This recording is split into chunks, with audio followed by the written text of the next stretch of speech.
2012 kwezi oku tukaboreka amakuru go kusya ko buraro bw'abojo ayishomero rya Rwenyaga SS mu rumwizi rwa Mpara aho abejana na munana baferirwe buri cumwe eco babiri ni bakoresa hishomereri tukaferwe ibintu bingi twaferwa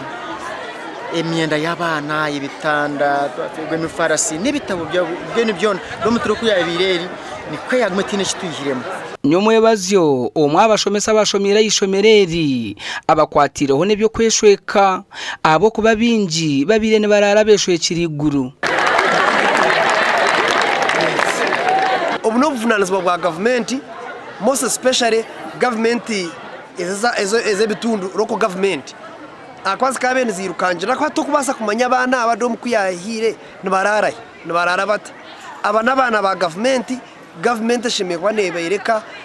that apathy shimekwa ne fayo nergayo ubuntu bwo bwire bwo kwemerera nabo twine naba banda bakucontributingira bamwe nabaje kugura uniform banywani bitu bagezaho kandi twine nabanda butukusubiza ngo babasa kwekoramo umurimo bagiye kibakiyamba Wende musiyama yati ambateze suka ndipura na garuka mamani konkamwe nati andaje gutwabona ishuka twaza kunyamaje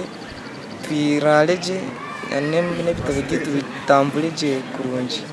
yades hariyo nebindi bintu bitukubora nk'emfarasi nkakesi byo nebita iza uniform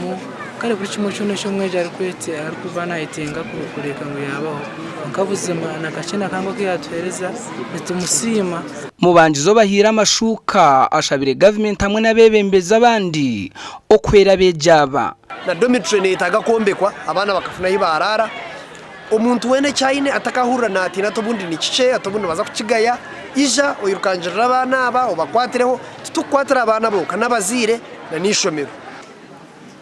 amakuru agagasha kwa Aiden Bataringaye.